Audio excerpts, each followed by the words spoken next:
কোথা থেকে এসেছিস? বাড়ি কোথায়? বাড়ি কোথায়? হ্যাঁ, কোন জায়গায়? কাজ করে বিক্রি করছিস? কার কথাতে বিক্রি করছিস? আসসালামু আলাইকুম ওয়া রাহমাতুল্লাহি ওয়া বারাকাতুহু। আমি সুজাপুর ভয়েস থেকে আপনাদেরকে বার্তা দিতে চাই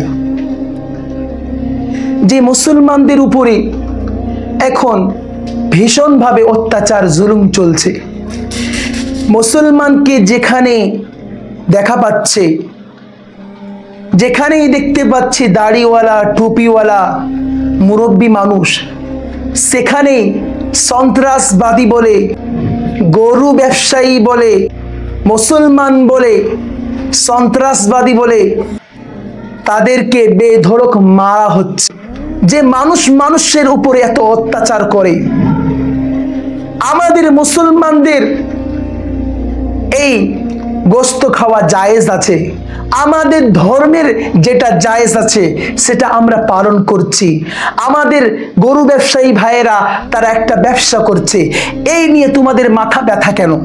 অথচ এই ইন্ডিয়া ভারত থেকে গরু মাংস সাপ্লাই হয়, সেখানে তোমাদের চোখ যায় না, সেখানে তোমাদের খবর যায় না, সেখানে তোমরা প্রতিবাদ করো না। অথচ নিরহ মুসলমানদের উপরে অত্যাচার, তাদেরকে কি মারা হয়েছে।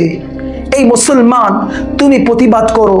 এই দেশ শুধু হিন্দু ভাইদের দেশ নয়, এই দেশ মুসলমানদেরও দেশ। এই দেশকে স্বাধীন করার জন্য আলেম উলামারা তারা নিজের জানকে দিয়েছে, তারা নিজের প্রাণকে দিয়েছে।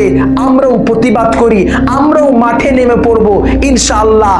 এই যারা মুসলমানদের উপরে অত্যাচার করেছে, যারা এই নিরীহ মানুষের উপরে অত্যাচার করেছে, তাদের অবিলম্বে তাদেরকে গ্রেফতার করা হোক, তাদেরকে কঠোর শাস্তি দেওয়া হোক।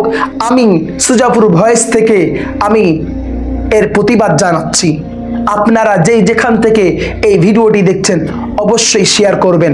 আপনাদের এলাকার খবর পেতে সুজাপুর ভয়েসের সঙ্গে থাকুন। ইসলামিক মাসআলা মাসাইল জানতে বড় বড় আকাবিরদের আলোচনা আসবে এই সুজাপুর ভয়েসে ইনশাআল্লাহ।